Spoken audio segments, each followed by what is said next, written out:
This DVD should help to explain what is involved in having your horse be light and how to get your horse to be light.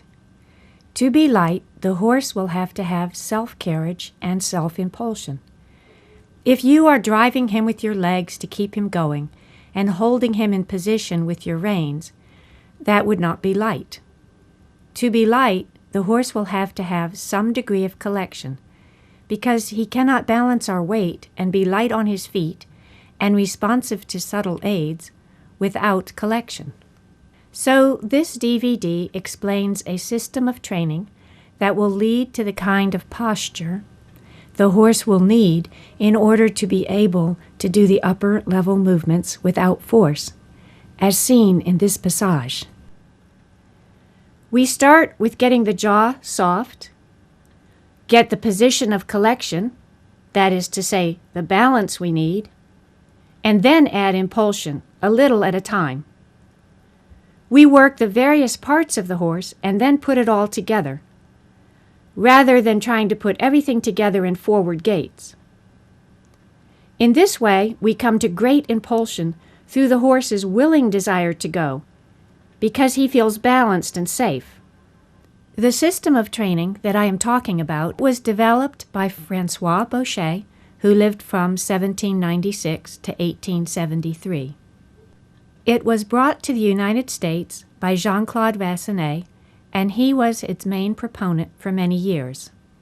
He left behind many dedicated students, but not many who are teaching this method. And so this DVD is my attempt to continue his work.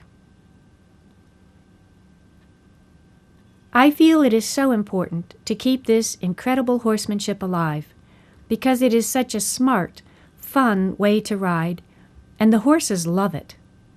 With the techniques on this DVD and Jean-Claude's books, you can transform any horse and enable him to give you his very best work without resorting to forceful means.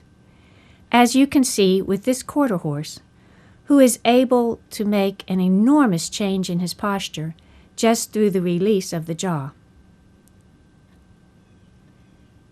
This is a step-by-step guide showing you what collection is really, what the horse has to do with his own body in order to collect, why we want him to collect, and how we ask him to collect. It covers the release of the jaw, which is a cornerstone of this method.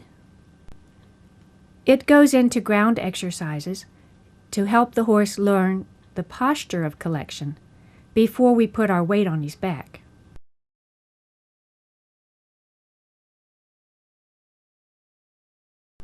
And it shows how to continue those exercises in the saddle.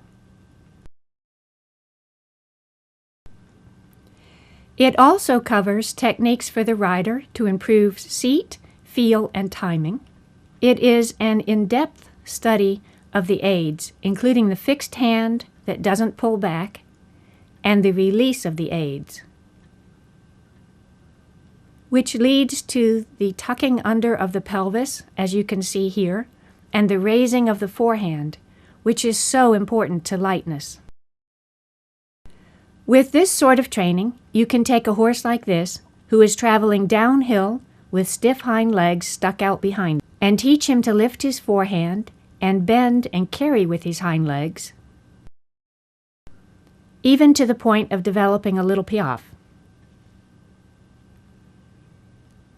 Or this horse, who started with a tense trot with muddy diagonals and no suspension, and developed suspension and brilliance. This method works for any horse of any breed, and it is for any rider who wishes to establish a more joyful communication with their horse.